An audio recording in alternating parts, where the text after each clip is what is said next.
નમસ્કાર ગુજરાત હવામાન સમાચારમાં ફરી એક વખત તમામ મિત્રોનું સ્વાગત છે। તો મિત્રો આજના તાજા હવામાન સમાચારની વાત કરવાની છે, જેમાં ગુજરાતની અંદર 2 દિવસ સુધી એટલે કે 26 તારીખના રોજ અને 27 તારીખના રોજ પડશે ભારેથી અતિ ભારે વરસાદ। તો મિત્રો ગુજરાતના કયા જિલ્લાઓની અંદર ભારેથી અતિ ભારે વરસાદ પડશે એમની માહિતી જણાવી દઈશ। તો નમસ્કાર મિત્રો, ફરી એક વખત આપનું સ્વાગત છે ગુજ્જુ સ્કાયમેટ ચેનલ। જે પણ મિત્રો અમારી ચેનલમાં નવા હોય તે ચેનલને સબસ્ક્રાઇબ કરી અને વિડીયોને લાઇક કરી દેજો। ત્યાર પછી મિત્રો આગળ વધીએ તો ગુજરાતની અંદર અતિ ભારે વરસાદના નવા રાઉન્ડની શરૂઆત થવાની છે, એટલે કે ત્રીજા રાઉન્ડની શરૂઆત થશે અને આ રાઉન્ડ એ 26 તારીખથી એટલે કે આજથી 30 તારીખ સુધી ચાલશે। અને મિત્રો આ રાઉન્ડની અંદર વરસાદના મુખ્ય 2 દિવસો હશે, એટલે કે 27 તારીખના રોજ અને 28 તારીખના રોજ ગુજરાતની અંદર ભારેથી અતિ ભારે વરસાદ થશે।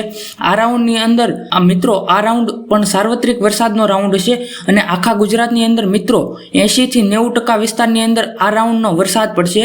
અને ત્યાર પછી ગુજરાતની અંદર આ રાઉન્ડની શરૂઆત ક્યારેથી થશે અને સ્થિરતાના કારણે ગુજરાતના કયા વિસ્તારોની અંદર ભારેથી અતિ ભારે વરસાદ પડશે એ અંગેની પણ માહિતી આપણે જાણીશું। ગુજરાતના હવામાન વિભાગ અંબાલાલ પટેલ અને પરેશભાઈ ગોસ્વામી દ્વારા એક પણ આગાહી કરી દેવામાં આવી હતી।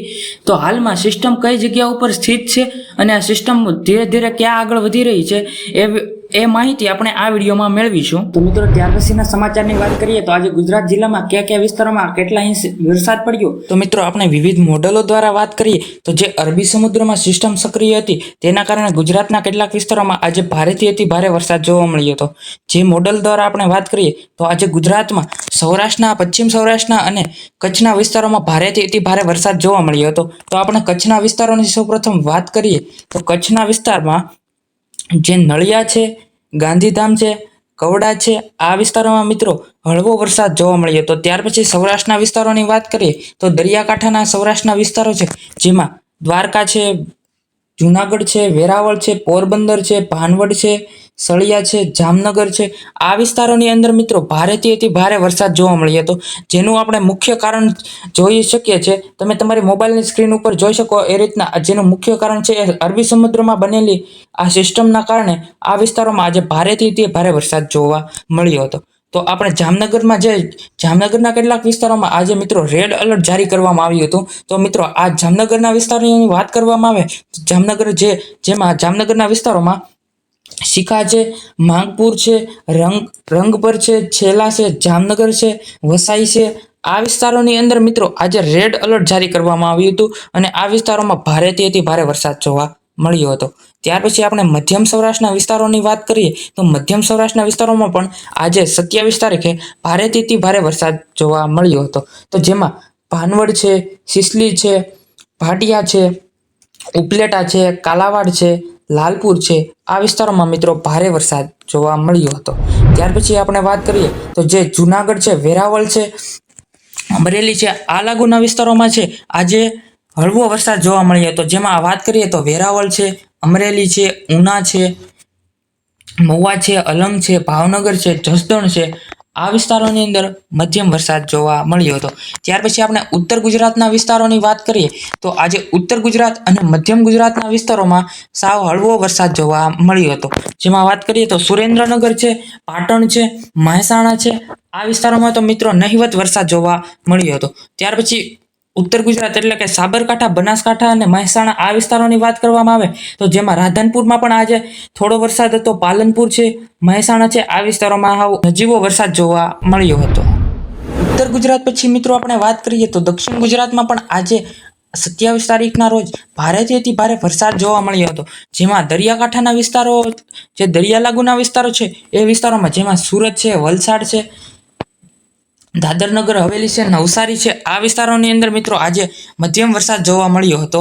ત્યાર પછી આપણે જે ગઈકાલે વરસાદ જોવા મળ્યો હતો જેમાં સુરતમાં છેલ્લા 2 દિવસથી એટલે કે 25 તારીખ અને 26 તારીખના રોજ ધોધમાર ભારેથી અતિ ભારે વરસાદ જોવા મળ્યો હતો। ત્યાર પછી અંબાલાલ પટેલ અને પરેશભાઈ ગોસ્વામીની આગાહી હતી એ આગાહીના ભાગરૂપે આપણે વાત કરીએ તો આવતીકાલે એટલે કે શનિવાર અને 28 તારીખના રોજ ગુજરાતના કયા વિસ્તારોમાં ભારેથી અતિ ભારે વરસાદ જોવા મળવાનો છે એ અંગેની આપણે વાત કરવાની છે। જેમાં આપણે વાત કરીએ તો કાલે ગુજરાતમાં છેલ્લો રાઉન્ડ હશે વરસાદનો, જે છે એ મિત્રો કાલે છેલ્લો રાઉન્ડ રહેવાનો છે અને કાલે છેલ્લા રાઉન્ડમાં કયા વિસ્તારોની અંદર આપણે વરસાદ પડવાનો છે એ અંગેની વાત કરવાની છે। તો આપણે સૌપ્રથમ વાત કરીએ તો 28 તારીખ અને શનિવારના રોજ જે છે એ મધ્યમ અને હળવો વરસાદ રહેવાનો છે. અને જે દક્ષિણ ગુજરાત છે એ વિસ્તારોમાં તો સાવ નહિવત પ્રમાણે વરસાદ રહેવાનો છે, જેમાં વલસાડ છે, સુરત છે અને આ તમામ વિસ્તારોની અંદર મિત્રો નજીવો હાવ વરસાદ જોવા મળશે.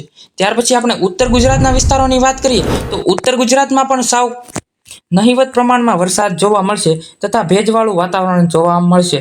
ત્યાર પછી આપણે સૌરાષ્ટ્રના વિસ્તારોની વાત કરવામાં આવે તો સૌરાષ્ટ્રના વિસ્તારોમાં પણ આવતીકાલે સાવ મધ્યમ પ્રમાણમાં વરસાદ જોવા મળશે. અને સૌરાષ્ટ્રના જે પશ્ચિમ સાઈડનું સૌરાષ્ટ્ર છે એ વિસ્તારોમાં આવતીકાલે વરસાદ જોવા મળી શકે છે. તો આપણે વાત કરીએ તો જેમાં જુનાગઢ છે, પોરબંદર છે, ભાનવડ છે, ગોંડલ છે, આ વિસ્તારોમાં આવતીકાલે મધ્યમથી ભારે વરસાદ જોવા મળી શકે છે. જેમાં રાજકોટનો પણ સમાવેશ થાય છે, સાલિયાનો સમાવેશ થાય છે, દ્વારકાનો સમાવેશ થાય, ભાનવડ, પોરબંદર, જામનગર આ વિસ્તારોનો પણ મિત્રો સમાવેશ થાય છે. જેમાં સિસ્ટમની વાત કરવામાં આવે તો જે સિસ્ટમ છે એ આવતીકાલે થોડી નબળી પડી શકે છે. હા મિત્રો, આ સિસ્ટમ જે છે એ આવતીકાલે થોડી ઘણી નબળી પડી શકે છે, જેના કારણે કાલે ગુજરાતમાં ઓછો વરસાદ જોવા મળી શકે. પછી મિત્રો આપણે જોઈએ તો આવનારા સમયમાં ગુજરાતમાં ચોમાસું કેવું રહેવાનું છે એ અંગેની વાત કરીએ તો આવનારા દિવસોમાં ગુજરાતમાં ચોમાસું પણ સારું રહેવાનું છે. જેમાં વાત કરીએ તો 28 તારીખના રોજ ગુજરાતમાં સૌરાષ્ટ્રના વિસ્તારોમાં ભારેથી અતિ ભારે વરસાદ જોવા મળી શકે છે. ત્યાર પછી 29 તારીખ અને રવિવારના રોજ ગુજરાતમાં મધ્યમથી હળવો વરસાદ જોવા મળી શકે છે. ત્યાર પછી 30 તારીખ અને ગુજરાતમાં સાવ નહિવત પ્રમાણમાં વરસાદ હશે. અને જે અરબી સમુદ્રમાં જે સિસ્ટમ હતી એ સિસ્ટમ છે એ સાવ નબળી પડી જશે. અને ત્યાર પછી જે બંગાળની ખાડીમાં જે ઉદ્ભવેલી સિસ્ટમ હતી એ છે એ ગુજરાતમાં ટકરાશે, એટલે કે મધ્યમ ગુજરાતના વિસ્તારોમાં ટકરાશે અને ભારેથી અતિ ભારે વરસાદ જોવા મળી શકે છે. તમે સ્ક્રીન પર પણ જોઈ શકો છો એ રીતના ગુજરાતમાં 3 તારીખે એ સિસ્ટમ જે છે એ ગુજરાતમાં ટકરાશે અને મધ્યમ સૌરાષ્ટ્ર, મધ્યમ ગુજરાત અને ઉત્તર ગુજરાતના કેટલાક વિસ્તારોમાં ભારેથી અતિ ભારે વરસાદ લાવશે. તો વાત કરીએ તો 3 તારીખ અને 4 તારીખ અને 5 તારીખના રોજ ગુજરાતમાં પણ ભારેથી અતિ ભારે વરસાદ જોવા મળી શકે છે. તો મિત્રો આપણે ત્યાર પછી આઈએમડી વિભાગ દ્વારા જે આગાહી કરવામાં આવી હતી એ આગાહીની વાત કરીએ તો જે ઇન્ડિયન મોન્સૂન ડિપાર્ટમેન્ટ છે તેના દ્વારા જે ઓફિશિયલી મેપ બહાર પાડવામાં આવી હતા એ મેપ દ્વારા આપણે સમજીએ તો ગુજરાતમાં આજે 27 તારીખના રોજ જે વિસ્તારોમાં વરસાદ પડવાનો છે અંગેની વાત કરીએ તો ગુજરાતના કેટલાક વિસ્તારોમાં યલો એલર્ટ છે.